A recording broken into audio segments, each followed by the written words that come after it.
Buenas tardes a todos, bienvenidos a este nuevo Café con SIG. El día de hoy los acompañamos el ingeniero Germán y yo, Juan Carlos Álvarez, donde les mostraremos las capacidades que tiene ArcGIS con Machine Learning. Bienvenidos. Para la agenda del día de hoy vamos a mostrarles unos conceptos básicos de Machine Learning, Deep Learning y todo lo que envuelve la inteligencia artificial. Tenemos también alguna serie de herramientas que están listas para usar en ArcGIS Pro, cómo también podemos manejar esas herramientas con imágenes, integrar otras herramientas que están disponibles como APIs de desarrollo dentro de ArcGIS, y una parte muy importante que actualmente tiene mucho auge, que es el Deep Learning. Al final mostraremos algunos recursos donde ustedes pueden profundizar el tema de Machine Learning y Deep Learning, y a lo largo de nuestra presentación ustedes pueden hacer las preguntas y trataremos de resolverlas. Entonces, bienvenidos. Inicialmente vamos a ver los conceptos. El ingeniero Germán nos va a mostrar este apasionante tema. Ok. Hablemos un poco de los conceptos básicos de inteligencia artificial y machine learning. Básicamente la historia de la inteligencia artificial inicia en los años 50 con todo el desarrollo que hicieron Alan Turing y John McCarthy, que son considerados los padres de esta ciencia. Ellos implementaron una serie de algoritmos de herramientas, el famoso test de Turing, para implementar esa tecnología. Conforme fue pasando el tiempo, pues se hizo cada vez más llamativa esta disciplina. Se ven películas de las de ciencia ficción. Ya más o menos en la década de los 80 se empieza a hablar de Machine Learning, pero pues en la época era poco popular porque la tecnología de la época pues no podía soportar los algoritmos que se trabajan en Machine Learning. Entonces ya con el paso de los años, la invención del chip, pues se fueron ya optimizando estos procesos. Se volvió pues ya el auge de estas aplicaciones, y ya en la década de los 2010 ya empezamos a hablar de Deep Learning, ya como parte de desarrollos más complejos. Entonces, básicamente resumiendo esto, tenemos la inteligencia artificial como un conjunto grande de aplicaciones y herramientas. Eso tiene muchos campos de acción, que es básicamente cualquier tecnología que permite a una máquina imitar la inteligencia humana. El Machine Learning viene siendo un subconjunto de la inteligencia artificial, donde ya se aplican algoritmos para hacer que las máquinas aprendan de la experiencia. Y por último tenemos el Deep Learning, que ya es una parte más pequeña, que ya tiene que ver con subconjuntos de desarrollo más complejos, procesos más complejos como redes neuronales. Entonces, como ya les comenté, inteligencia artificial y Machine Learning tienen muchos campos de acción. Entre ellos pues vemos acá reconocimiento de objetos. También tenemos detección de objetos en una imagen o en un video, y segmentación de imágenes, extracción de datos de fuentes más grandes, extraer pequeñas partes de esos datos. Le voy a dar paso a mi compañero Juan Carlos, que nos va a hablar de los diferentes tipos de algoritmos que tenemos en Machine Learning. Juan Carlos. Existen diferentes tipos de aprendizaje que me permiten que los algoritmos de Machine Learning y Deep Learning funcionen correctamente. Entonces tenemos el aprendizaje supervisado, no supervisado y el aprendizaje reforzado. Dependiendo de la variable que entre al análisis, voy a obtener diferentes resultados. Por ejemplo, cuando yo tengo una variable discreta, para métodos de aprendizaje supervisados vamos a encontrar clasificaciones de elementos, y para variables continuas voy a poder encontrar modelamiento y modelos de regresión. Para modelos para aprendizaje no supervisado voy a encontrar modelos de clustering, donde él mismo secciona y agrega los datos para poder hacer este tipo de agregación y clustering para variables discretas. Para variables continuas, la reducción de dimensionalidad entra cuando yo estoy hablando de petabytes o de terabytes de información que necesitan ser reducidos en la cantidad de variables que van a entrar en el análisis, y por tanto estos métodos yo llamo el método de aprendizaje no supervisado. Y hay otro método de aprendizaje que es el reforzado, donde yo le digo al algoritmo que lo premio o lo castigo dependiendo de qué quiero que aprenda el algoritmo, y él mismo va reforzando ese aprendizaje con respecto a sus premios y a sus castigos. También tenemos el flujo de trabajo del Machine Learning. Como cualquier flujo de trabajo, yo tengo que definir el problema y su alcance. Eso me va a definir posteriormente qué tipo de algoritmo yo voy a utilizar, y adicionalmente tengo que preparar unos datos. Esos datos van a ser las entradas de mi algoritmo, las cuales van a, dependiendo de la calidad de esos datos, van a definirme también un poco la calidad de los resultados del algoritmo. Yo defino cuál es el algoritmo y lo entreno basado en los aprendizajes que hemos visto en la diapositiva anterior, y en un proceso iterativo yo mejoro los resultados, y en el caso de no cumplir con las calidades que yo quiero de los resultados, tengo que o definir de nuevo el algoritmo o reentrenarlo con más muestreo. Y la parte final es la presentación de resultados, donde yo puedo mostrar los resultados con las técnicas. Actualmente tenemos las técnicas de analítica, donde podemos mostrar los resultados de una mejor forma. Entonces le doy paso a mi compañero Germán, que nos va a mostrar las herramientas que tenemos actualmente disponibles en ArcGIS Pro con técnicas de Machine Learning. Hemos visto cómo funciona esta tecnología del Machine Learning. Ahora, trayéndolo a la herramienta de ArcGIS Pro, ArcGIS Pro cuenta con varios flujos de trabajo, varias herramientas que proporcionan esta capacidad de aprendizaje. Aquí tenemos, por ejemplo, algunas están lo que es clasificación, tenemos también herramientas de predicción y herramientas de agrupamiento o clustering. Aquí podemos ver un breve resumen de varios algoritmos que se trabajan en la herramienta. Por mencionarles algunos, hay algoritmos de máxima verosimilitud para todo el tema de clasificación de imágenes, por ejemplo, regresiones polinomios cuadrados, análisis hotspot para varios tipos de análisis con estas herramientas. Entonces vamos a entrar en detalle en cada una de ellas. La primera es el clustering. Básicamente, cuando hablamos de clustering nos estamos refiriendo a agrupación de observaciones basadas en similitudes de sus valores o sus ubicaciones. O sea, estamos hablando de análisis de patrones. Estas herramientas se trabajan con una extensión de la plataforma ArcGIS que se llama estadística espacial. Esta herramienta nos sirve para analizar distribuciones, patrones, procesos, todo tipo de relaciones espaciales, que aunque pueden haber similitudes entre estadísticas espaciales y no espaciales, lo que es en términos de conceptos, estas estadísticas son únicas porque están desarrolladas específicamente para ser utilizadas con datos geográficos. Bueno, pasando al otro tema, la otra categoría es clasificación. Cuando hablamos de clasificación nos estamos refiriendo a decidir a qué categoría pertenece un objeto en función de sus atributos, en función de sus datos. Entonces, estas herramientas en la plataforma de ArcGIS las encontramos en extensiones como análisis espacial o análisis de imágenes. Estas extensiones nos proporcionan una variedad bastante amplia de recursos para todo lo que es modelado espacial.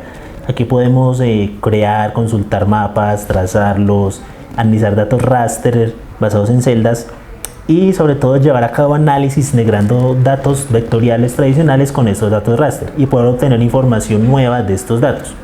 Poder consultarlas a través de varias capas de datos, así como hacer esa integración con fuentes tradicionales. Por último, quiero hablarles de la categoría de predicción. Predicción nos estamos refiriendo a usar lo conocido para estimar lo desconocido. Es decir, teniendo un set de datos inicial, podemos hacer estimaciones, podemos hacer predicciones para modelar diferentes escenarios, diferentes tipos de escenarios futuros, simulaciones que queramos hacer. Esta herramienta la encontramos en ArcGIS en la extensión de análisis geoestadístico y también en análisis espacial. Lo que nos permite esta herramienta es proporcionar entornos de modelado para que el profesional SIG o el analista SIG genere modelos de interpolación, digamos, para evaluar la calidad de los datos antes de ser utilizados en un análisis posterior. Estos modelos pueden enviarse y ser usados en modelos, en entorno de constructor de modelos, integrar entornos de desarrollo externos como Python y poder visualizar y analizar estos desarrollos utilizando ArcGIS. Bueno, aquí tenemos un resumen de las diferentes categorías. Aquí vemos las cajas de herramientas que se encuentran en ArcGIS Pro con todos los diferentes campos de aplicación con los que contamos en la plataforma. Vemos que tenemos varios tipos de herramientas para varios casos de uso. Tenemos entornos de simulación, utilidades, modelar relaciones espaciales, en fin, varios tipos de aplicaciones. A continuación les quiero mostrar una pequeña demo de un tipo de algoritmo, en este caso no supervisado. Aquí vamos a hacer un clúster basado en densidad. Lo que yo tengo aquí en este mapa son datos de colegios de Bogotá. En este caso, como ya les comenté, vamos a agrupar estos datos en clustering basados en las densidades. Para esto vamos a usar una herramienta que se llama Density Based Clustering, clustering basados en densidad. Esta herramienta lo que nos permite es agrupar según la cercanía, la proximidad de unos datos con otros según unos parámetros que él considere necesarios. Entonces lo primero que necesitamos es una capa de entrada, en este caso los datos de los colegios. Él automáticamente nos arroja la capa de salida y necesitamos escoger un método para hacer el clustering. Contamos con tres métodos que son considerados aquí. El primero es con una distancia definida, es decir, yo defino una distancia predeterminada para que el algoritmo arme los clustering. El segundo es un análisis autoajustado, es decir, el algoritmo solo determina la distancia más óptima según la cual él quiere más bien armar los clustering. Y bueno, la tercera opción es multiescalar, es decir, de acuerdo a la sensibilidad de los datos. Para este caso vamos a usar el primer tipo de análisis. Aquí nos dice que necesitamos definir qué consideramos nosotros un clúster. En este caso le vamos a decir que un clúster debe tener por lo menos 10 entidades, 10 colegios para poder ejecutar. Nos pide una distancia, en este caso vamos a hacer 500 metros y simplemente ejecutamos. Entonces él empieza a ejecutar, empieza a detectar los datos, la cercanía y tenemos el resultado. Entonces acá tenemos los distintos clustering, los distintos clúster agrupados por color según la proximidad que yo le definí. Estos datos que están como aparte, que están como grises, son datos que no cumplieron con las características que yo le definí. Entonces para el algoritmo son considerados ruido, o sea, datos que en este momento no nos van a servir de mucho. Entonces acá vemos los diferentes clustering, los diferentes clúster que se arman con estos datos. Estos datos me pueden servir para hacer análisis posteriores, como encontrar alguna zona de focalización, de distribución de algún tipo de producto, en fin, varios tipos de análisis que yo puedo hacer con estos datos. Eso en cuanto a la parte de análisis no supervisado. Ahora quiero hablarles del otro tipo de algoritmos que cuenta con Machine Learning, que es algoritmos supervisados. En este caso vamos a usar una clasificación y regresión basada en un algoritmo de árboles aleatorios. Lo que ustedes ven aquí son datos que se extrajeron del censo que se hizo en el 2005. Estas son diferentes variables que se tomaron en ese entonces. Aquí tenemos datos de número de muertes, de población, tasa de hacinamiento, en fin, varios tipos de variables que vamos a usar para hacer una predicción, una proyección de esos datos a cómo estarían en el 2017.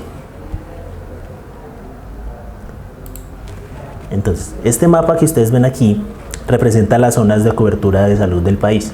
Usando las variables que les mostré anteriormente, vamos a hacer una estimación de cómo sería esa proyección de esas zonas en el 2017. Para eso vamos a usar, en este caso, una tarea que yo tengo programada aquí en ArcGIS Pro con un algoritmo que se llama regresión y clasificación basado en árboles aleatorios. Este algoritmo nos va a servir para usar esas variables que les mostré anteriormente y crear una serie de árboles de decisiones para generar los posibles resultados que yo quiero analizar. Entonces aquí tengo los datos ya cargados. Lo que necesitamos para esta tarea es, bueno, tenemos unos datos de entrada, la variable que vamos a predecir, en este caso la zona. Acá tenemos las variables que les mostré anteriormente, todas las variables que van a ser parte del análisis de predicción. Y finalmente, bueno, ejecutamos la tarea. Esta tarea por debajo crea toda una serie de árboles de decisiones, como yo les comenté, para poder analizar las diferentes variables, la importancia de cada variable y así poder crear el resultado final. Entonces ahí vemos que la tarea está creando los árboles, está ejecutando. Démosle un momento para que termine. Listo, aquí tenemos el resultado de la predicción. Ahora lo que voy a hacer es cambiar la simbología para que quede acorde a los datos iniciales.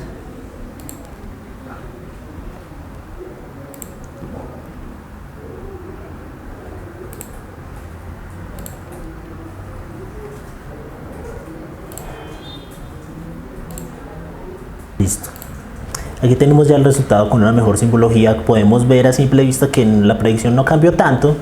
En términos generales pues se mantiene en algunas zonas, sin embargo hay municipios del país, como por ejemplo estos de aquí, voy a acercarme un poco, donde cambiaron de zonificación. Por ejemplo, miremos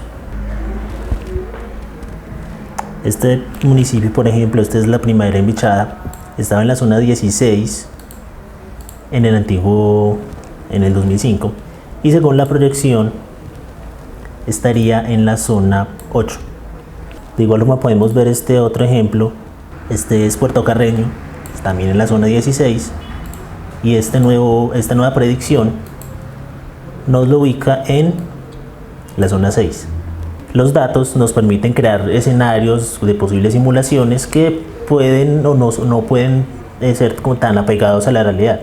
Estos escenarios nos sirven para estimar y hacer una aproximación de posibles resultados. Así es como funcionan los algoritmos de clasificación de árboles aleatorios, en este caso de algoritmos supervisados.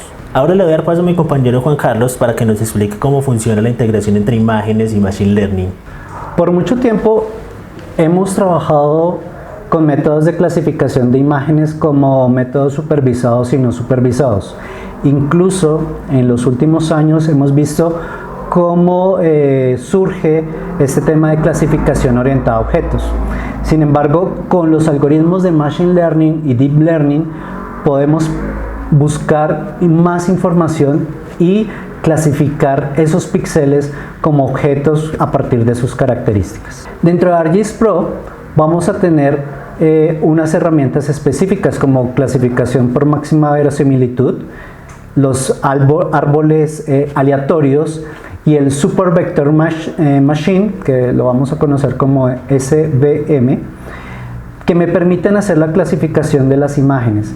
Sin embargo, podemos hacer la integración con algunas herramientas externas que me permiten tener acceso a datos de entrenamiento, consumir todos esos modelos que ya están implementados dentro de estas herramientas como TensorFlow o PyTorch, y también estas APIs me permiten construir soluciones a la medida. Entonces es como en este momento todas esas herramientas me van a solucionar y profundizar esas clasificaciones que ya no son solo píxeles sino también objetos.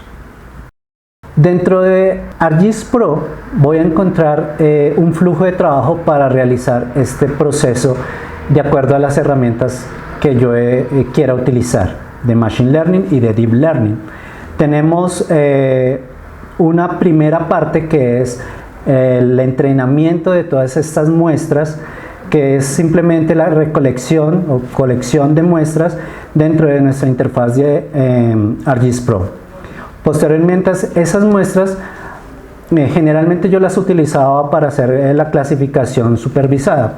Sin embargo, en este momento yo lo paso al Deep Learning, al algoritmo de Deep Learning, y el científico de datos lo que me va a permitir es utilizar esas APIs como de TensorFlow, PyTorch o otras para la definición del modelo. Ese modelo va a permitirme detectar objetos o detectar píxeles, o también al mismo tiempo hacer la misma detección de objetos y de píxeles.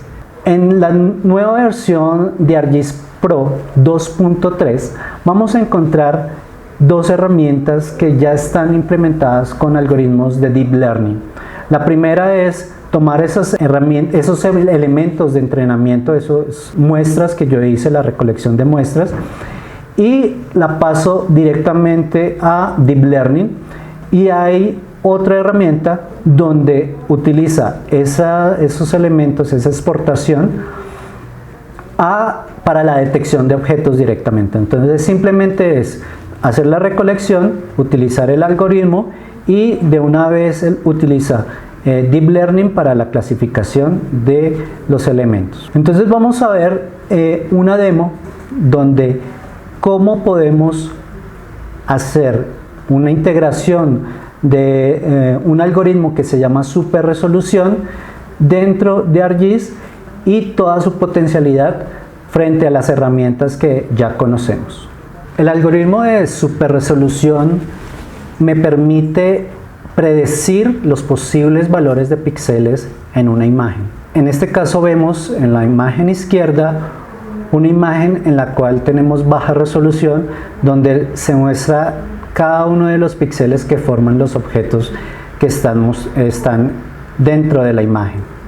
En la imagen izquierda vemos ya la imagen procesada con el algoritmo de superresolución, en el cual hay unos valores que ya fueron predecidos por el algoritmo de superresolución, y no es simplemente un filtro, o supongamos un filtro bilinear o cuadrático de la imagen, sino que se ha mejorado de una manera mucho más clara la resolución de esta imagen.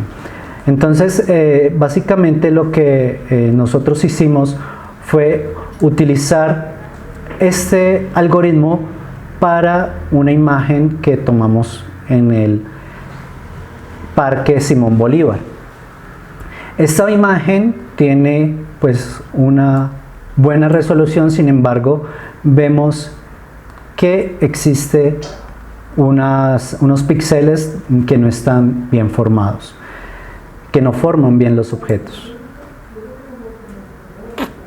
Entonces lo que hace el algoritmo de superresolución es mejorar considerablemente la resolución de mi imagen,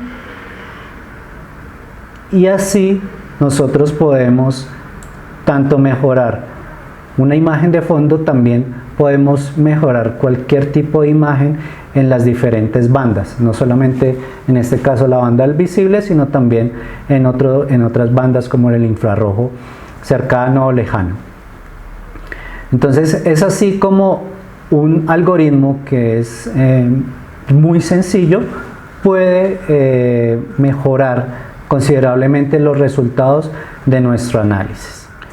Es así como estas herramientas de superresolución, en este caso, me mejoran estas imágenes, pero imagínense si fuera una cámara de seguridad, puede mejorar las facciones, vamos, de una persona o un criminal. Entonces este algoritmo es también muy implementado en la parte de seguridad. Ahora le doy el paso a Germán para que nos muestre cómo integrar todas estas APIs dentro de ArcGIS. Germán. Entonces ya vimos cómo funcionan estas herramientas de Machine Learning en ArcGIS Pro.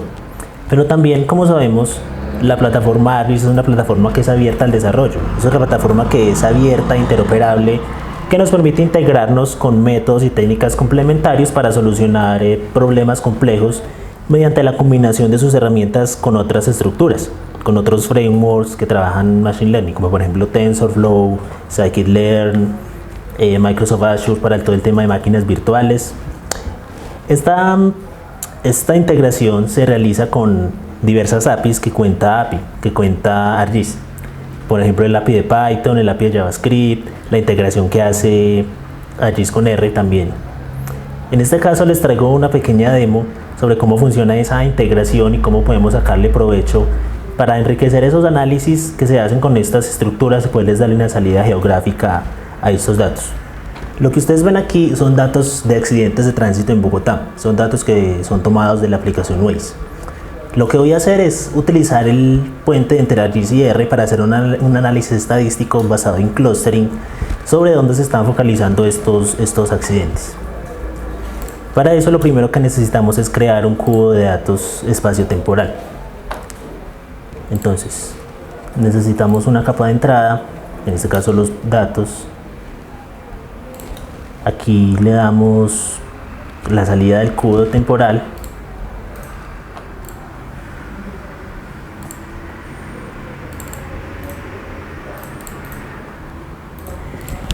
Necesitamos, bueno, un rango de tiempo, un intervalo, en este caso lo vamos a hacer en un día, y para la salida geográfica vamos a usar una celda hexagonal. Necesitamos también un intervalo de distancia, en este caso van a ser 300 metros. Ejecutamos. Ahí estamos leyendo los datos, esto se tarda un poco. Listo, ya creamos el cubo de datos. Este cubo lo que nos permite es analizar datos espaciotemporales. Nos permite crear un archivo para ver los patrones y tendencias en un intervalo de tiempo como ya lo definimos. Ahora vamos a crear los puntos calientes, vamos a analizar esos puntos. Entonces aquí en las herramientas de coprocesamiento utilizamos la herramienta de análisis de hotspot emergente. Aquí cargamos el cubo de datos que acabamos de crear, una variable de análisis, en este caso va a ser un conteo. Necesitamos también una distancia fija como ya definimos, y bueno, estos parámetros los podemos dejar así como está por defecto.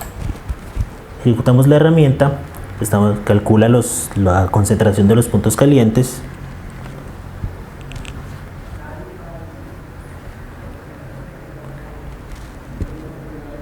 Y aquí tenemos el resultado. Voy a acercarme un poco.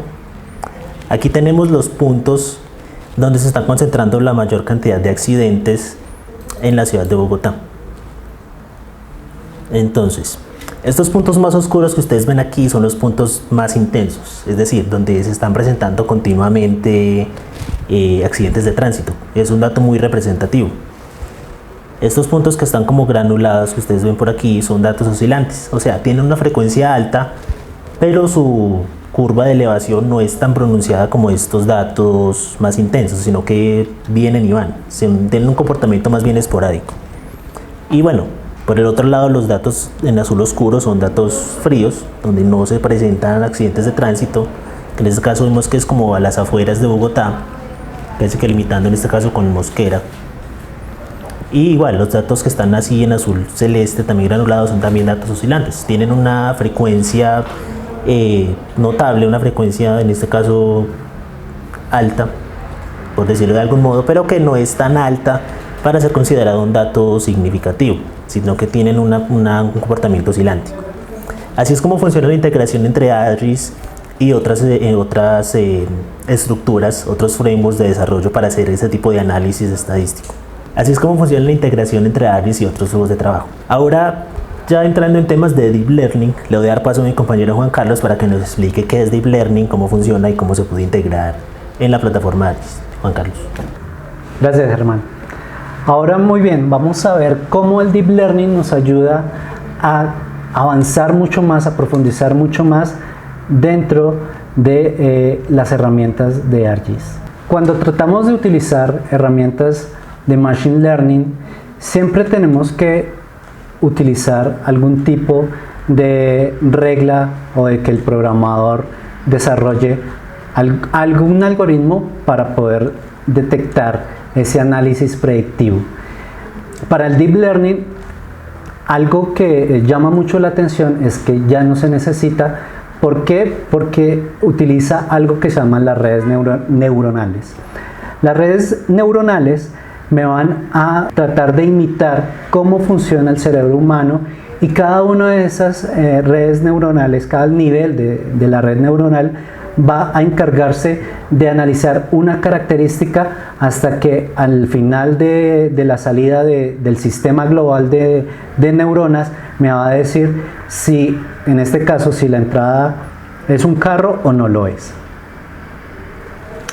Hay una red neuronal, que es la red neuronal convolucional, donde cada uno de los niveles de la red utiliza una serie de funciones que van encargándose de analizar uno de cada característica basados en la entrada que yo quiero analizar.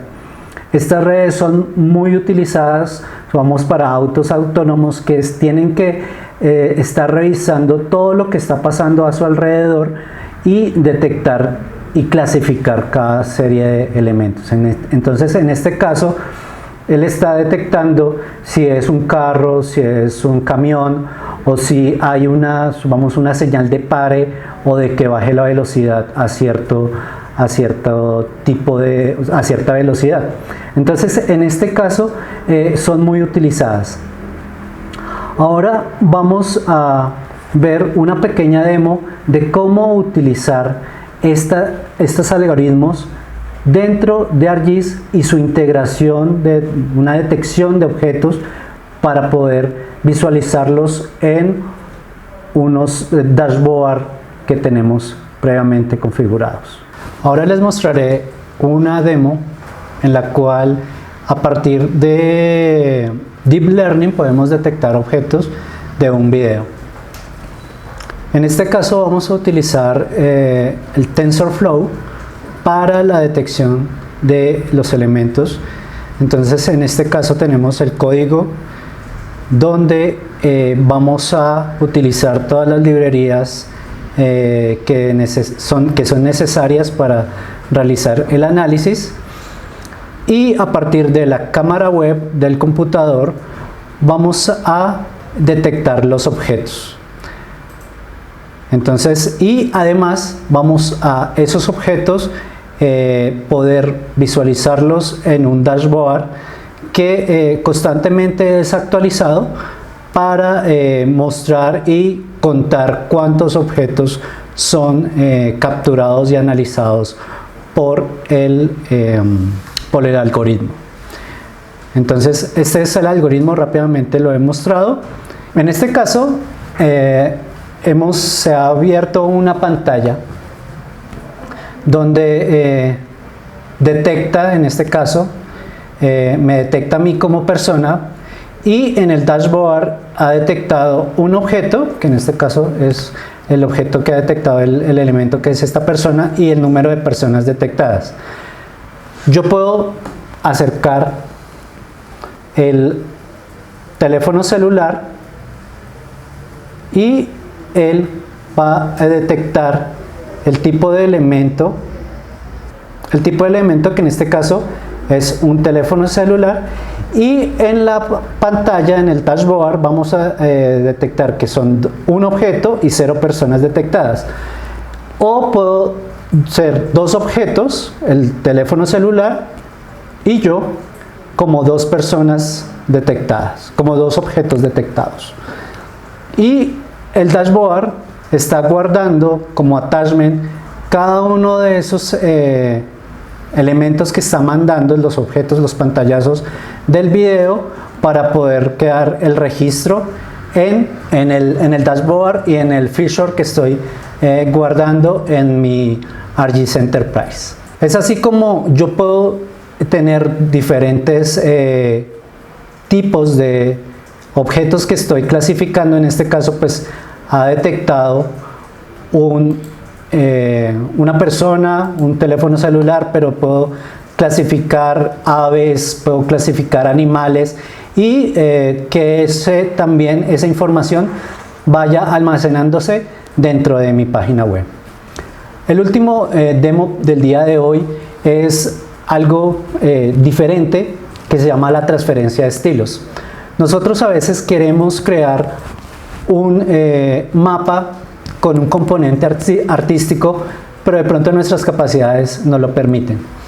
Entonces llamamos a las capacidades del Deep Learning para poder hacer la transferencia de estilo de algún artista o de una obra de arte que nosotros queramos dentro de ArcGIS. También es una transferencia de estilos por redes neuronales. Me permite tomar una pieza de arte, una obra de arte, y transferirle ese estilo específico con la que le hizo el artista a un mapa, en este caso un mapa de Colombia. Cuando nosotros utilizamos esas librerías estamos consumiendo una gran cantidad de recursos de máquina, por lo cual es recomendable tener unas buenas especificaciones de máquina para poder utilizarlo. En este caso estamos utilizando de nuevo la librería de TensorFlow para poder hacer este proceso.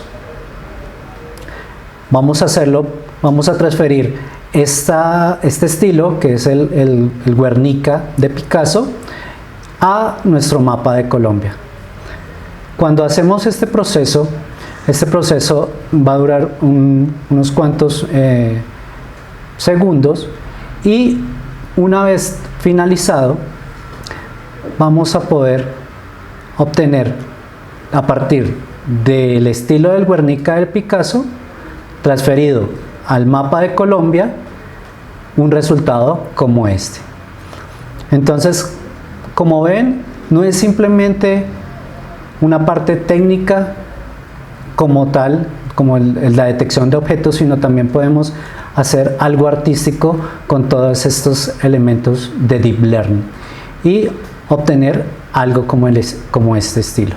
Y así como podemos utilizar el estilo de Picasso, podemos utilizar el estilo de Van Gogh y otros artistas para hacer la transferencia de este estilo a nuestro mapa. Ahora Germán nos va a hablar sobre los recursos que podemos encontrar en línea para entender y comprender un poco más este tema de Deep Learning, Machine Learning e Inteligencia Artificial.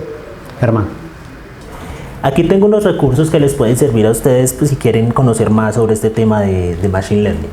El primero que les quiero mostrar es la ayuda de ArcGIS Pro. Aquí ustedes encuentran todas las herramientas que hay en el ArcGIS Pro, una breve descripción de ellas, cómo funcionan, cómo las pueden implementar. Tenemos también un repositorio en GitHub que se llama Spatial Statistics Resources. Ahí ustedes encuentran recursos, código fuente, proyectos que la gente ha estado trabajando por si quieren contribuir o quieren saber más de cómo se aplican estos algoritmos.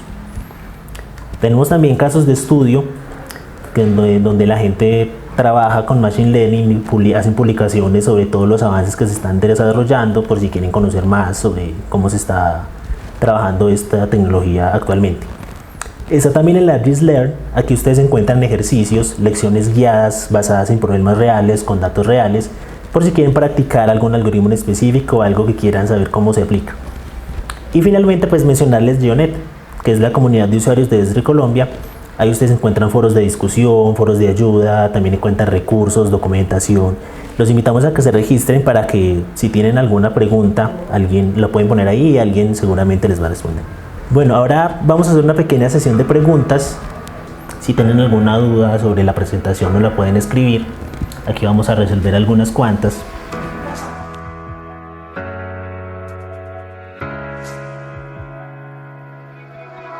Ecopetrol nos pregunta ¿qué otras herramientas de ArcGIS trabajan con Machine Learning? ¿Qué nos puedes decir de eso, Germán? Bueno, como ya vimos en la presentación, existen diversos tipos de algoritmos que trabajan con Machine Learning que están incluidos en ArcGIS Pro. Estas herramientas pues corresponden según la aplicación y según la extensión que se esté trabajando en la plataforma en este momento. Ok, Deligag nos pregunta ¿hacia dónde le apunta Esri al desarrollo de Machine Learning? Bueno, actualmente hay muchas iniciativas en Esri con respecto a Machine Learning. Digamos que en cuanto a metodología, se está trabajando en lo que es redes neuronales, que ya vimos en una parte aquí en la presentación, y también en interpolación espaciotemporal.